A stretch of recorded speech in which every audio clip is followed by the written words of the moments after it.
Hi, my name is James Robinson and I am a senior photographer here at the wonderful John Rylands Library. Well, this is my 15th year working here, and in that time we have developed many different techniques and methods for photographing manuscripts, books, maps, any archive material, museum objects, and in this case Pali leaf manuscripts.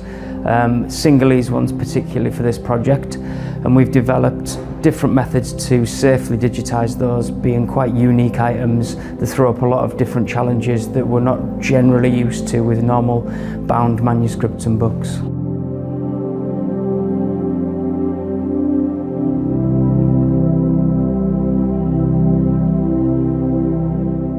Well, this is the archive and manuscript store at the John Rylands Library. This is where we house our archives and manuscripts, and we're going to go down and get out one of the Sinhalese manuscripts that we're going to be digitising today.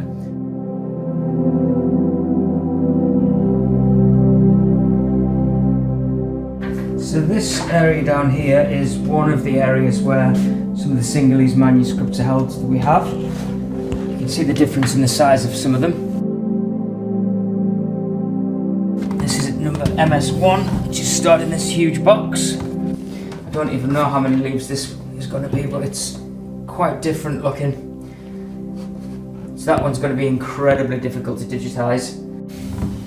And then you have various different sizes. And today we're going to be digitising MS5.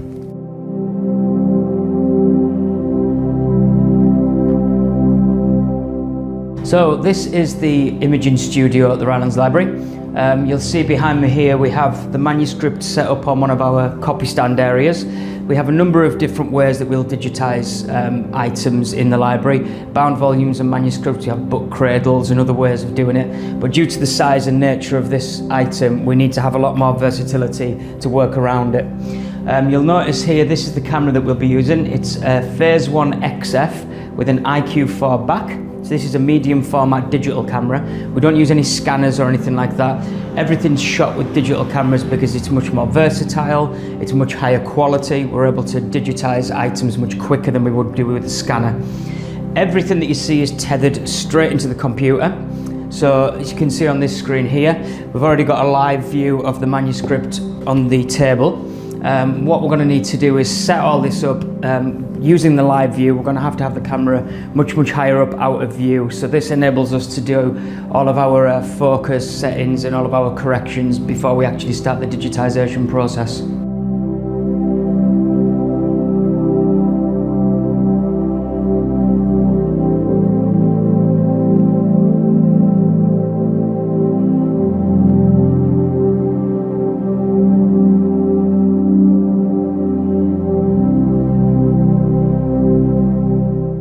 So the idea behind the digitisation process is to present a digital copy of the manuscript exactly how it appears in real life.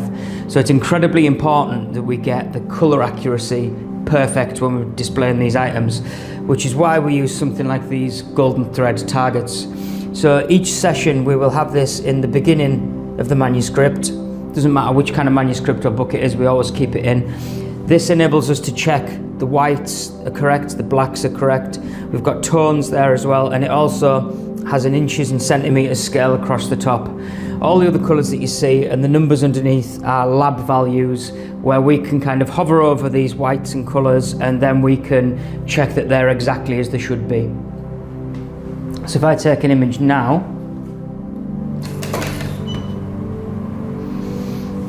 we can see there that it's appeared up on screen. I've kind of already set everything up so it's working, and if we hover over these targets here, we can use these values across the top to maintain our accuracy, make sure that it's not overexposed, it's not underexposed, or the colour is completely wrong, like for example this.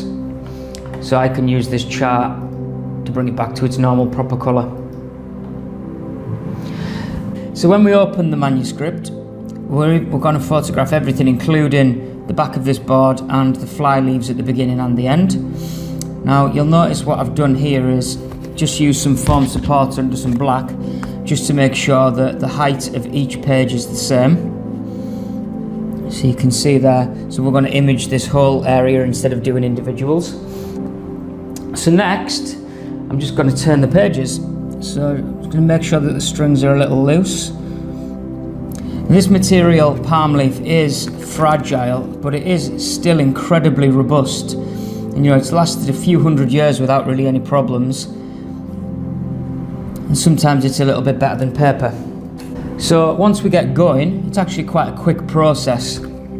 So here we're starting on the text pages now.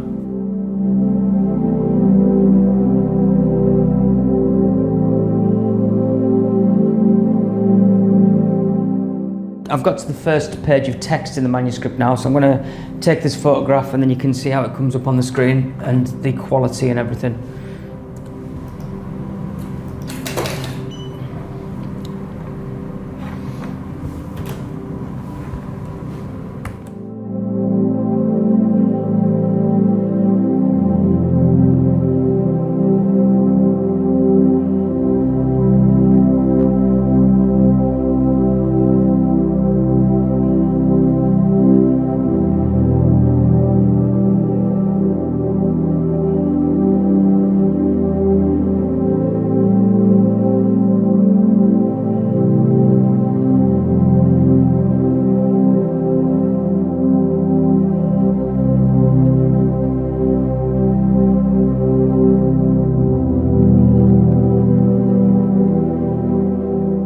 So as well as the actual digital file itself, for somebody to be able to interrogate these items online, there has to be associated metadata with that item.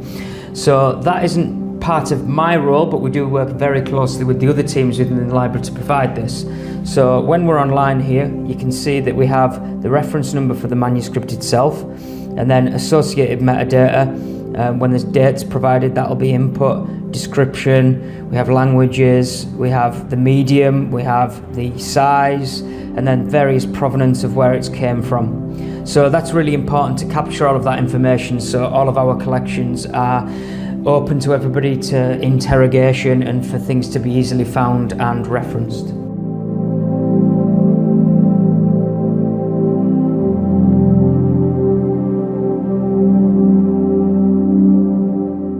The very nature of what we do, it's incredibly important for people to be able to access these items and to be able to read them online, and it's difficult for people to be able to actually physically travel to the building and see these items. And these items themselves, particularly these palm leaf manuscripts, they're incredibly difficult to handle, they're incredibly fragile and difficult to read.